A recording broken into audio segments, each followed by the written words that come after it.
Hey everybody, this is Sheets, and I'm going to be going over the December 30th NBA slate today. Bobby continues to relax, I believe, in Costa Rica, and he'll be back in a few days so for those of you who've been watching these and getting sick of just hearing my voice, you can rest assured that Bobby will be back to provide some extra expert analysis. Hoping that you are enjoying at least my take on how to present this content, because again, I really don't want to be that person to just give picks, or even just game by game. I would like for every slate, hopefully, to at least teach something above and beyond that particular slate that you can apply to future slates, whether it be NBA or whatever. So today I do find it a relatively interesting slate, both from a top-down and a bottom-up perspective. So I wasn't exactly sure which way I was going to approach it. So what I did is just threw a couple of things up on this lineup. I'm not going to call it a lineup. Just to kind of give me things to remember to discuss. I mean, you'll see that I put Christian Wood in the power forward position because he is going to be the highest owned player on the slate by an extraordinarily large margin. Although I shouldn't say that, but he is, Blake Griffin has been ruled out. Actually, he's doubtful. And Christian Wood, coming off of some good games, he is probably going to be starting. And at 3,800, he is going to be extremely popular, and he projects extremely well. So one of the questions that you're going to have to ask yourself is, to what extent do you have to play him? To what extent can it be faded? And we're going to talk about that. We will also talk about some very, very well-projected players in the mid-range that unfortunately are so well projected that they are going to garner a decent amount of ownership. So we have to think about these things as we go through this slate, because for GPPs, which is the focus of these types of these lectures or whatever, you always have to be considering how you're going to be different, how you're going to attempt to win the tournament, because ownership is really the key, as we've described over and over. And to give you an example of why that is, not to bring this up, but for those of you that remember or don't remember, there was a scandal involving, I don't know, one of the sites, FanDuel, DraftKings, or whatever, where it was alleged a few years ago that some of the owners of the site, acted inappropriately by having access to different lineups that other people had put in. And whether that was true or not, I hope you realize the import of that. The reason why that was such a big deal, it's not as that, it's not that these people had access to particular types of projections, right? But having access to ownership and really having a good idea of who is playing what, that is probably the most important bit of information that you can have. As I've been doing this and looking at different ownership projections, I do feel as though the variance between the ownership projections and the actual ownership is much wider than, I don't want to say could be, because maybe it can't be better than that, but that variance is huge. And if you can improve upon ownership projections in some way, that gives you such a huge advantage. You'll find, I think, if you do the work, that the way that actual performance of players varies from the actual projections is not quite as wide as the way that actual ownership deviates from projected ownership. More important, I think that the impact that the ownership discrepancy between expected and actual impacts your performance is incredibly important. So just think about that as you go through all of these slates, and all of DFS is, as much as people emphasize how important ownership is, it's even more so than you think. Okay, and the more you do this, and the more you see the impact of just putting one or two good pivots in a lineup, and the way you see when you're sweating, when you're behind 7,000 people, and a low-owned guy makes a free throw, and you go up, say, 1,000 positions, where if you have a higher-owned player who hits a three and you don't go up at all, you can see, if not feel, the impact of playing low-owned players. And in GPP, is just going to have to figure out a way to do that. So on a slate like this, you have to think about what you're going to do. Are you going to play, players that are way under projected from some of these other guys, if they're going to be lower owned, that could be one way to go. That seems very dangerous. What would be ideal is if you could find players that project close to the way these guys are projecting at significantly lower ownership. Another way you could do it, and this applies to all slates, is find guys that project maybe a little lower, but just have a wider standard deviation of results, right? Even though, let's say, I'm just saying that, let's say take Damian Lillard, for example. If you could find a guy that projects maybe 2 points less than him on a median basis, but is going to be lower owned and has kind of a wider distribution of results, you want to play a guy like that in a GPP. So that's another thing you could do. And yet another thing you could do, and we'll talk about on this slate, is differentiating yourself with respect to construction. In other words, and we talked about this the other day, let's say that Damian Lillard is projected at 25%.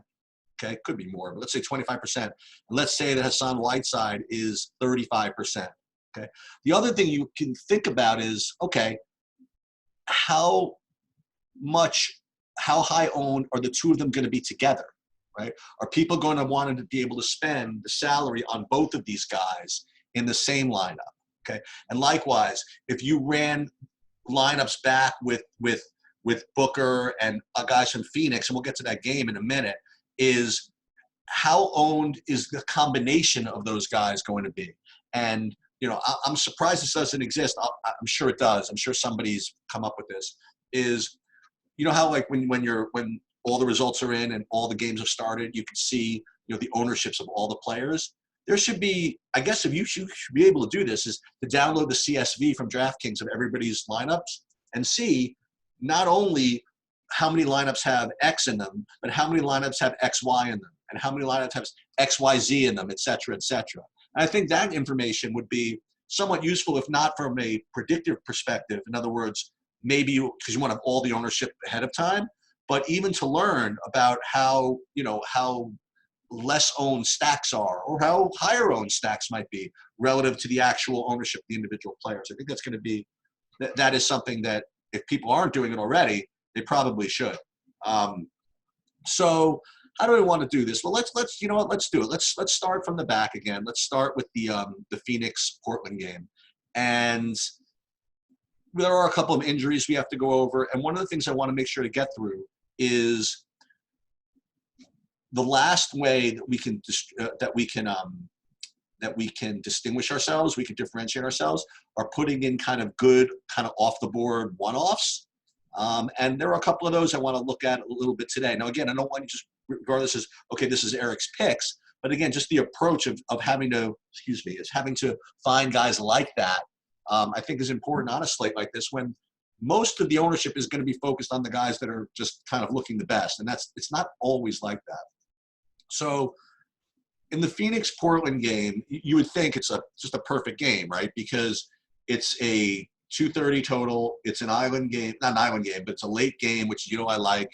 And it's a low spread. Portland's only a 4-point favorite somehow over Phoenix. So it's also a game where, you know, you have possible overtime big and things like that. So you would hope that you could find guys on both sides that project well, that you know where the usage is going to be and are going to be low owned.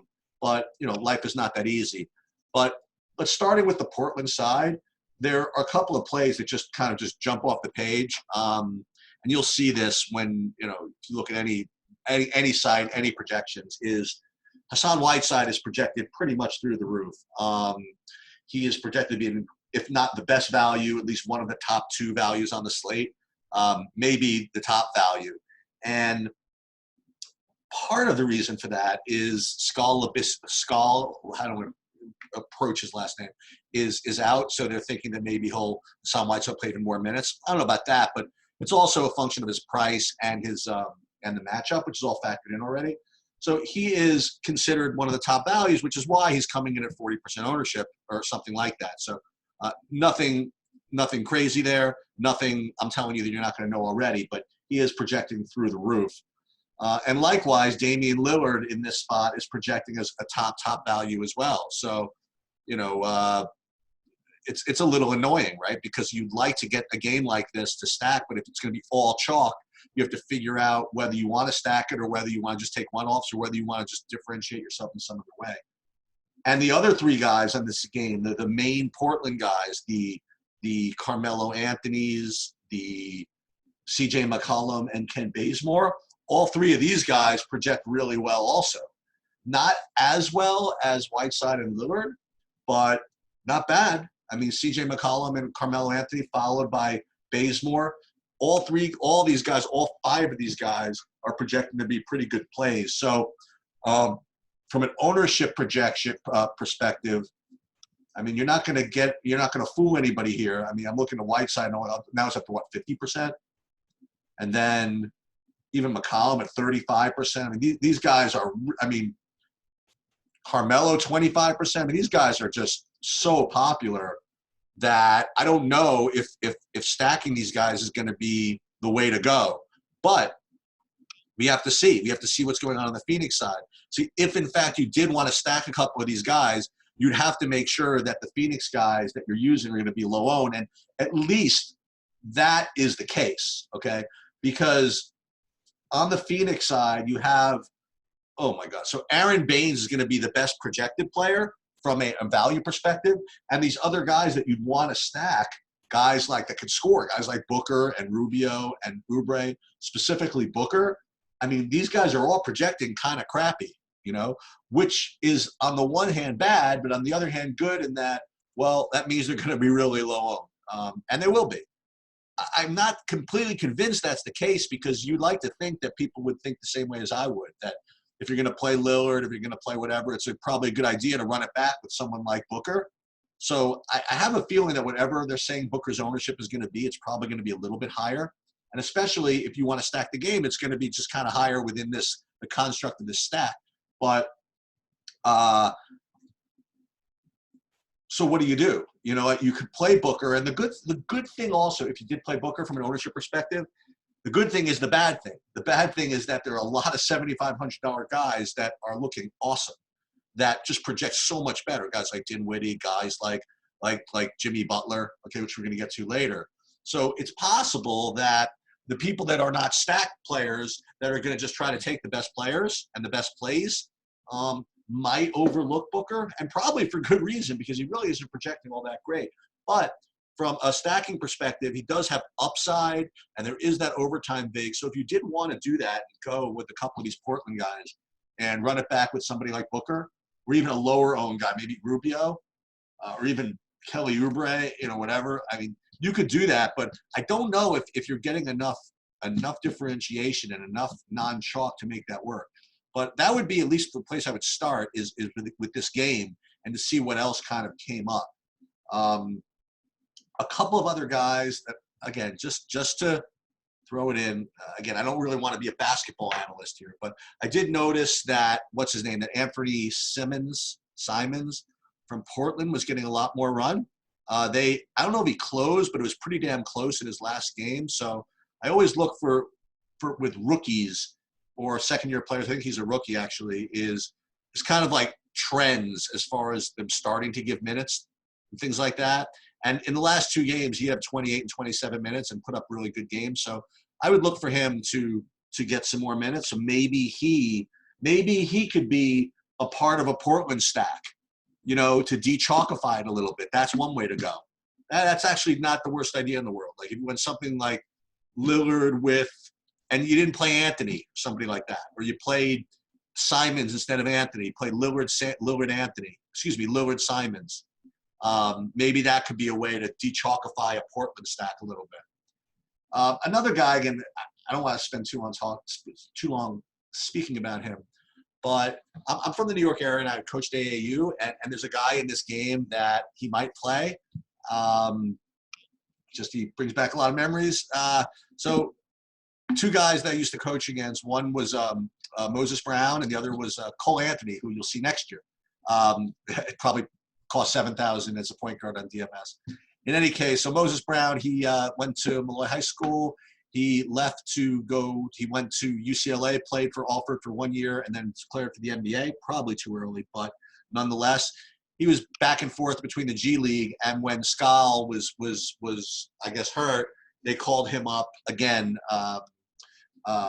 yesterday. So with Skull out, I guess it's possible that Moses Brown could get in at 3K.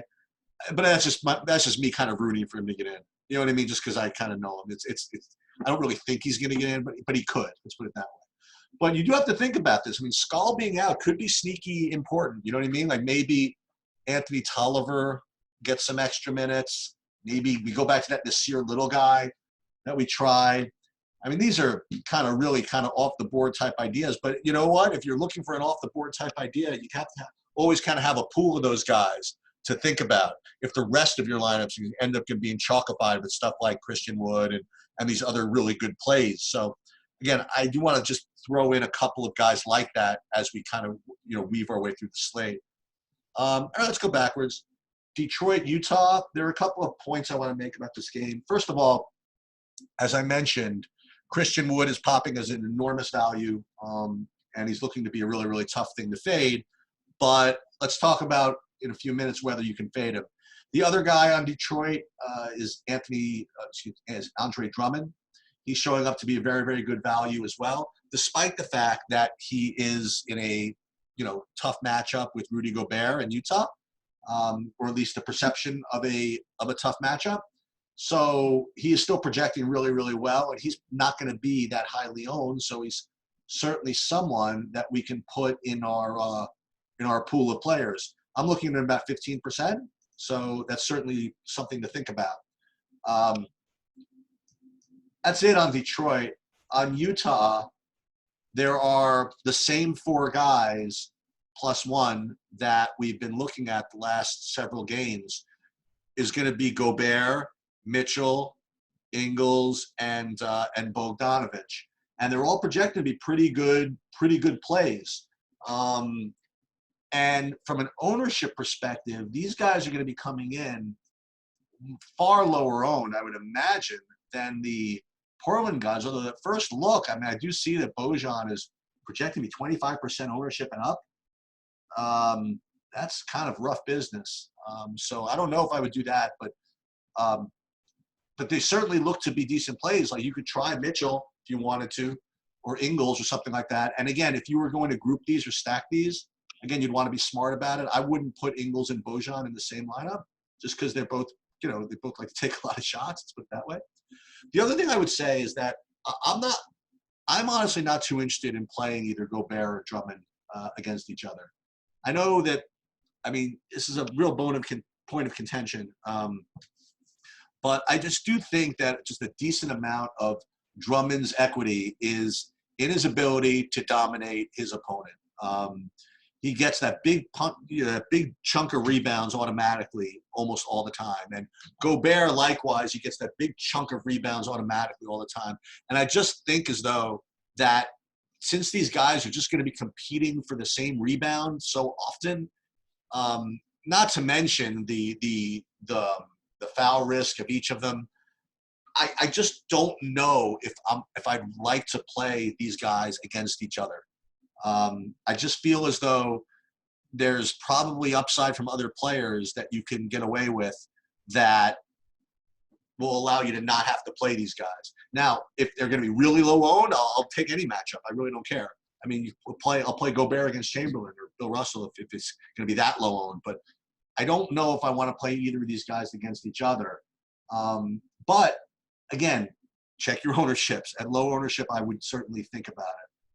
So what about Christian Wood, right? So he's going to be, I don't know, 70%, 65, 70% owned.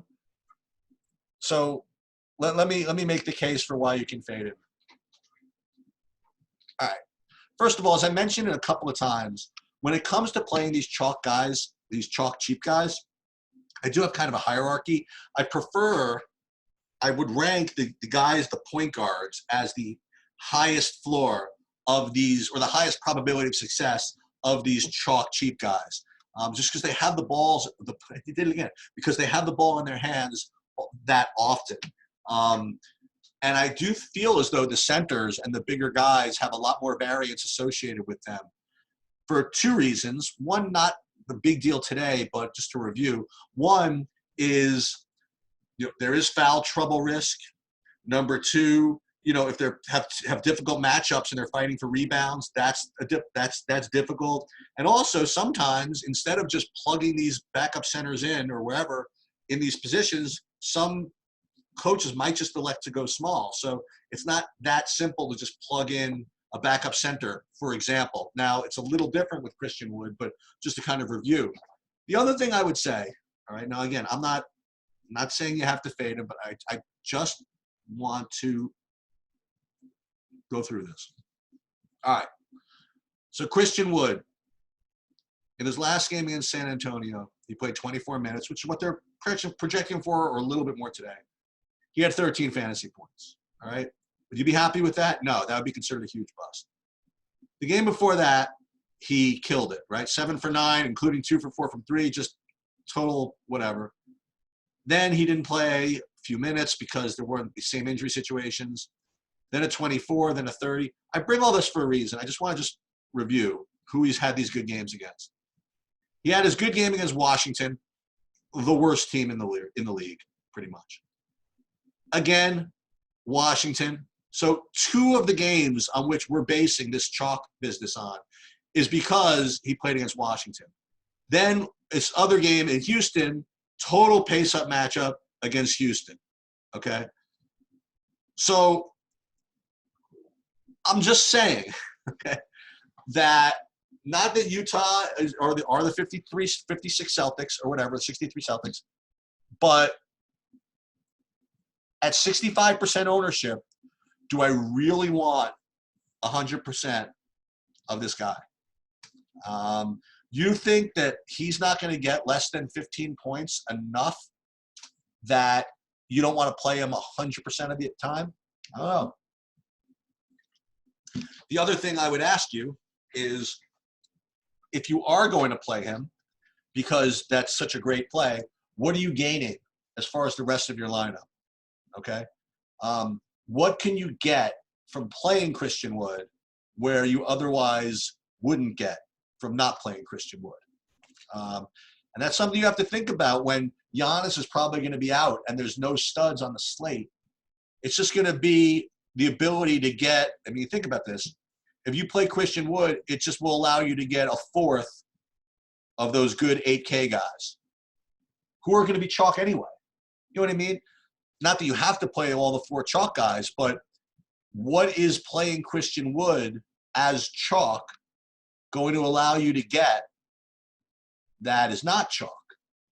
So again, I just think about that theoretically.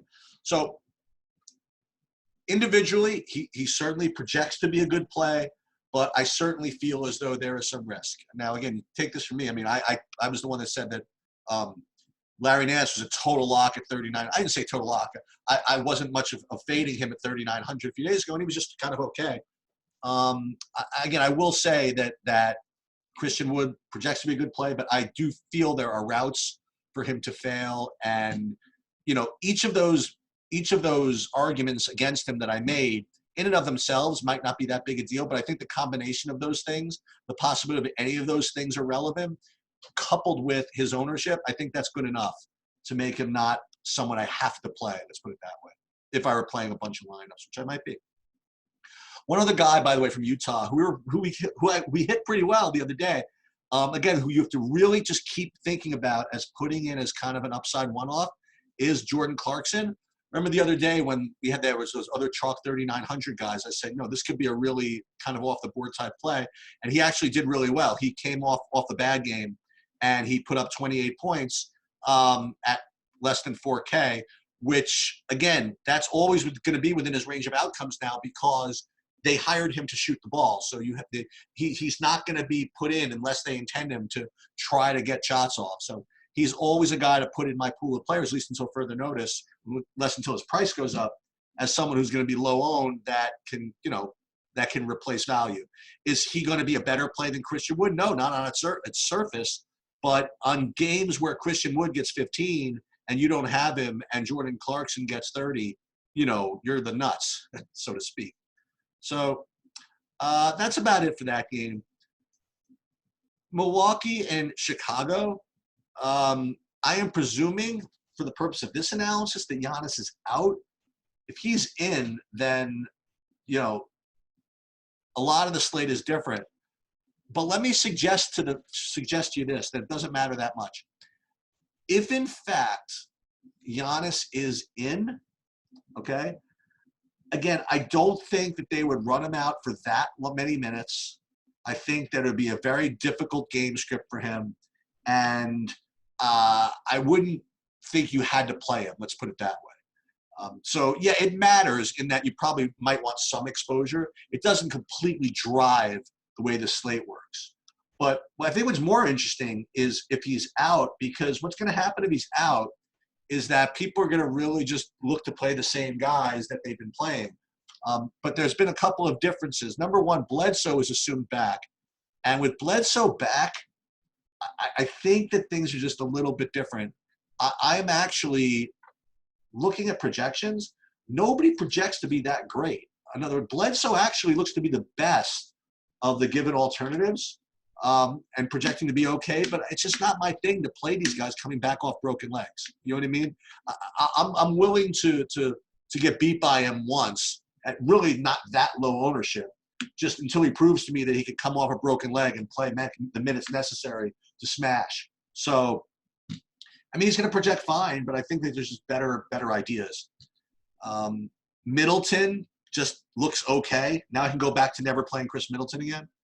Now, the reason I say that is Chris Middleton has always been a guy that I always felt was just not a non-ceiling type guy.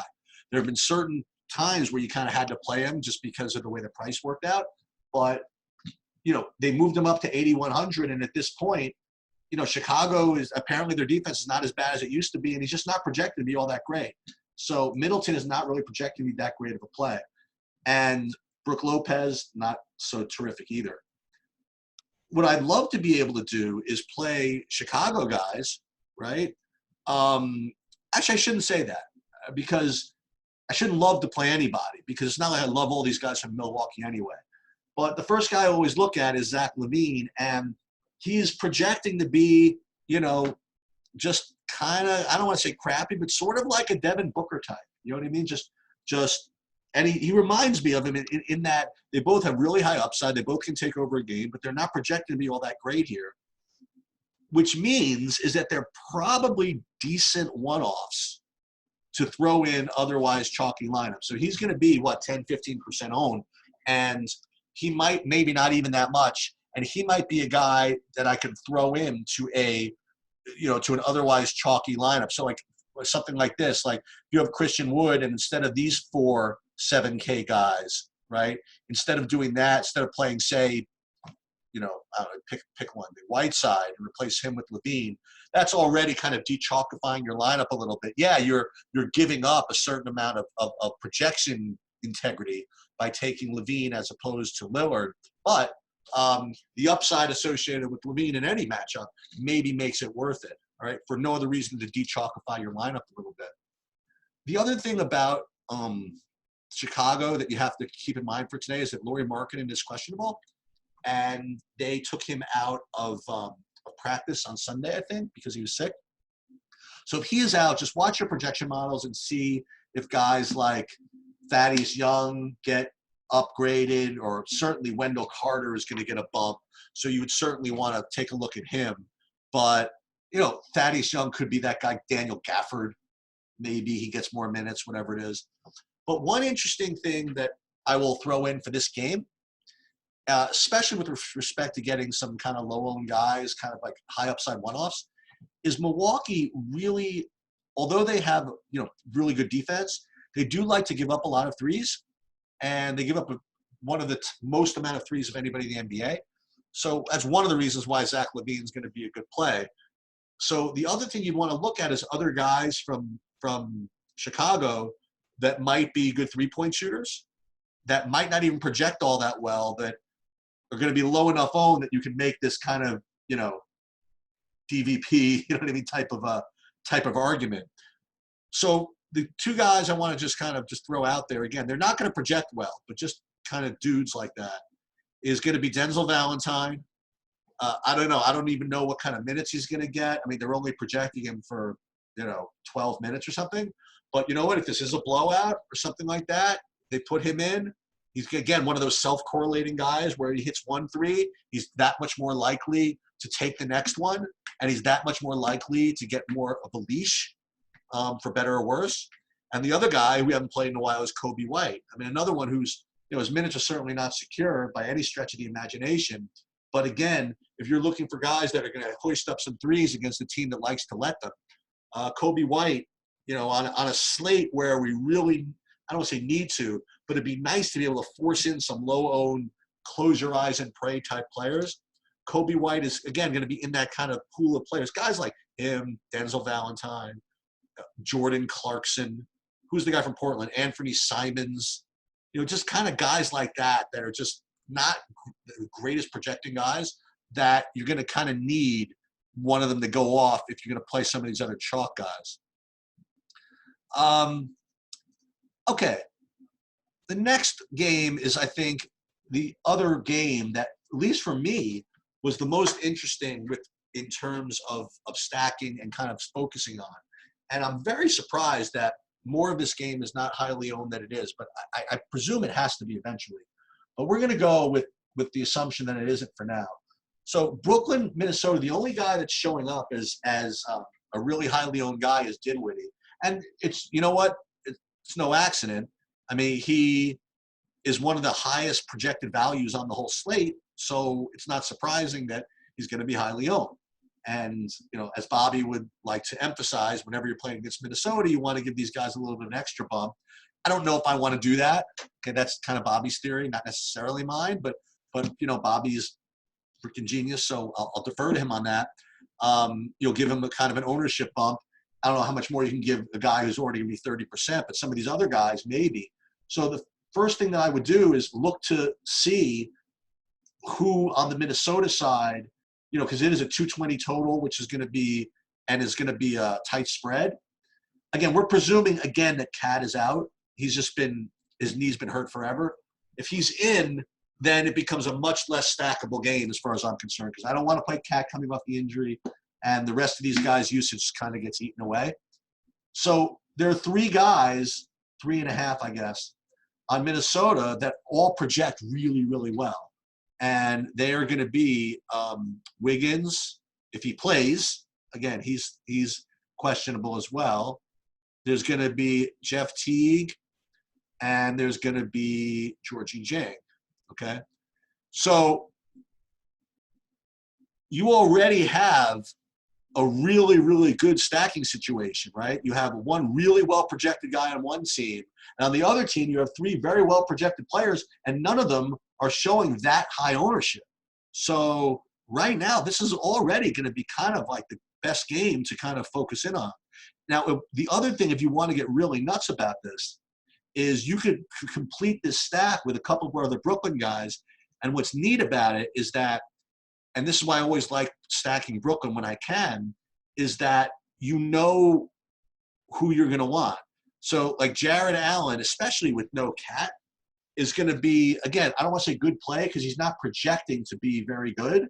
He's projecting to be kind of whatever, average median-wise. But he has that kind of upside that I'm looking for. And he also correlates very nicely with Dinwiddie. I mean, they run a lot of pick and rolls together. Dinwiddie throws up a lot of lobs to him, and they're not going to take away from each other's usage. So what I usually like to do when I stack Brooklyn's is I go Dinwiddie and Allen, and then the beautiful thing is there are these 3 wings that all are just kind of the same for the Nets. They project all pretty much the same. You don't know which one of them is going to go off. So what you could do is just play all 3 of them in 3 different lineups along with this full Brooklyn stack and make it work. And those guys, as usual, they're going to be either Prince or Harris or Temple. And they all kind of project very similarly. So I really have no real opinion one way or the other. You can make the case that Prince has actually been the more consistent of the 3 recently, but you could Temple too. I mean, all these guys. So you could put Temple in, and you could get a full Brooklyn, Minnesota stack right here, right? And then if you want to play, look at this. If you want to play then Christian Wood, for example, I mean, not to bury the lead here, but look what you got left. I mean, you could play any of those 7,800 guys that we talked about. And this is not that chalky, right? because this one has none of the Portland guys, and that's instantly differentiating, right? So if you really want to do that, I mean, you could go ahead and put in, ooh, look at, oh, come on, how easy is this? I mean, we're playing this right there, boom. Now, Wiggins might not even play, so this whole lineup might be whatever, but boy, if that's just got to win, right? I mean, that was just so logical and so easy, which means it has no chance, right? So the Brooklyn-Minnesota game just really seems to kind of play itself, you know? So that would be the game that I would just kind of start with. Boy, that would look way too easy. It can't be that easy, right? Of course not. It's DFS. They're all going to be highly owned, and I'm going to fade them, and then I'm going to play something else and whatever. All right, so just two more games. I have some thoughts on both these. So Orlando and Atlanta. I repeat the same thing I said last time we analyzed Atlanta. You would have thought that with Trae Young out, that all these Atlanta guys would just be popping as huge values. But they're just not. I don't know whether it's because their matchup has been not so great. Like, let me see. Like, who did they play in their last game? In their last game, they played at Chicago. You would have thought that they would all projected well. Oh, my God, that's what happened. Everybody went for I won't say everybody went for him, but Kevin Huerter was the best projecting player, and he had 11 points. So none of these guys are projecting all that well. So the best of some really bad alternatives is going to be John Collins, but even he doesn't project that well at all. On the Orlando side, here's my one caveat. So there's one guy that's projecting as a great play, and then a whole bunch of guys who you can make cases for.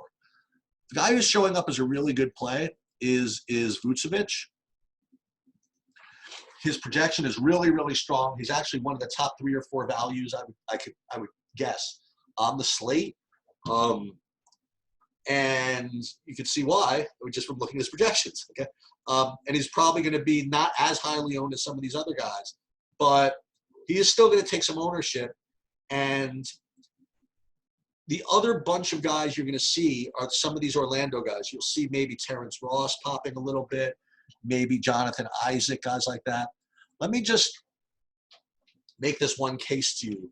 If any of these Orlando guys start to be chalky, is with Trae Young out, the Atlanta matchup is actually not as the juicy matchup that it usually is. Like, Trae Young is literally the worst defender in the league. So whenever he is out, actually Atlanta's defense improves. You could also say that the entire Atlanta team just slows to a crawl also, because offensively they're just beyond miserable with him out. So this game just does not look to be the game to approach from a fantasy perspective. It just has all the makings of the, you know what it's going to be? It's going to be the exact score that's being projected for. It's going to be 110 to 99. No one's going to get there. Maybe Vooch will get there just because his matchup is so good. But I wouldn't expect huge ceilings out of this game. So I call it a cross-off, call it whatever. I would say that the Orlando guys like Terrence Ross and Isaac, those would be the best plays. If you can get them low-owned, then maybe I would play them. So maybe Isaac, or Ross, either of them. But I wouldn't go crazy. I think this game is as close to the cross-off as possible. I would have a certain amount of Vooch, but I don't know. I think I like these other centers better. We'll see. But Vooch is definitely the best of this game. And the final game of this slate is this Miami-Washington game. And I really hope that Bradley Beal is in. He was out for the last game, and he's listed as questionable. He just played like 1 billion games in a row. And so my thought is that if he actually had to sit, I mean, he might really be hurt. And if he's hurt, then this whole thing is a mess. All right, I'm going to let's start with, let's assume he's in for the time being, all right, because it's easier. Okay. If he's in, the only guy I want to play on Washington is Bradley Beal. He's just the only one that's going to, hold this game together at all. And so he's the guy that I would play. if he's out, and even if he's in, the only guy, again, I'm going to point to, and again, he's not even projecting all that well. He might with Beal out, obviously. So if Beal is out, this is what's going to happen. If Beal is out, Isaiah Thomas and Gary Payton will both be popular. I don't want to spend too much time on this game, but let me just suggest this to you. Gary Payton, although he had a really, really good game, I think a whole bunch of that production was based on steals and blocks and stuff. Yeah, he had 6 steals. So that is certainly not going to be repeatable, okay? So I would be cautious about an overly chalky Gary Payton, especially with the enormous amount of blowout risk that's going to accompany this game if Beal is in fact out. I mean, they're projecting him as an 8-point underdog with Beal in, so God knows. The one guy I would consider playing, and just my eye test, whatever, is going to be Troy Brown Jr. And the reason why is that even though with Beal out, he's going to be probably the best player on the team, you argue Isaiah or whatever, he does still come off the bench. So what ends up happening is that he's kind of blowout proof. We saw this in the last game. The game got a little bit out of hand, and but what happened was, maybe it was 2 games ago, whatever it was, is that because he came in the second half off the bench, they just kind of let him run throughout almost the whole fourth quarter when all the other starters got moved out. That was a couple of games ago. So I do think from a from a rotation perspective, Troy Brown is probably the safest in a game like this. So he's fine, but I'm not really too into Washington. If Beal is out and they make Isaiah huge chalk, I'd have to see what the projections would look like, but I don't think that's what I'm going to do. I don't want to project a game based on blowout risk, but if he's chalky and it's a 14-point spread or whatever it would be, I'm just not interested. I'm just not interested. So I'd watch as if Beal is out, then the whole thing's a mess. Not that you wouldn't play the slate, but I would probably try to just kind of hold my nose and either play Troy Brown or Jordan McRae. I wouldn't play Isaiah as huge chalk. Miami, there are 2 plays that are just total smash plays just right on the board, and those are both Butler and Bam, which I kind of alluded to a little earlier, as Butler being a really, really good play. His projection is just so strong, and he has been kind of tilting recently. He's acting kind of a little baby on the court. He's complaining about calls all the time. He's getting technicals. He's doing whatever, and he's kind of pouting a little bit. So he hasn't been playing all that well, but he is projecting to be a really, really good value here. Bam as well is projecting to be really good value. Yet another $7,600 guy, which we talked about. That's kind of the theme. It's like all these $7,600 guys that are projecting well, but most of them are going to be really high owned.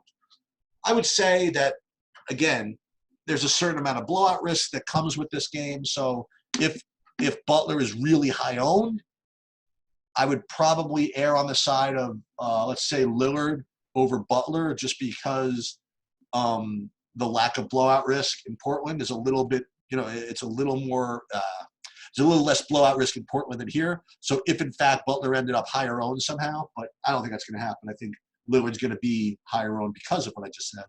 So, but Butler looks like a really, really strong play. As far as a ceiling goes for him in this game, it's going to be tough, right? Because you really need that up and back close type game, and it's just going to be very difficult. But, if you want, you can try Butler and Beal if Beal plays, but again, just playing guys off injuries like that, even if it's just one day off, is just not my thing, especially when there are other good options. And Bam, you can certainly play him. Got no problem with that either. So what is this slate kind of all about? Again, for me, just on a quick look, to me, it's kind of all about this Brooklyn thing, right? Because there are 2 games that look similar. The Portland-Phoenix game and the Brooklyn-Minnesota game, they both are high totals and high, and close spreads, and they all have some really well-projected players. But the thing is that all these Portland guys being so chalky, even if you run it back with a Phoenix guy, you still would need to de-chalk elsewhere. And given the fact that Christian Wood is showing up as such a good value, you're not really de-chalkifying by playing him, right? So you need to either, if you're going to play too much of this chalk from here, you're going to, I don't say have to fade Christian Wood, but you'd have to think about it.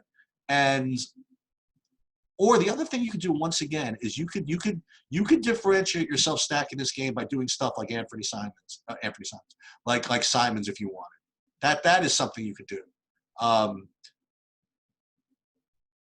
So it's either that or Brooklyn, Minnesota, or be that guy where you just try to pick the best plays from every game.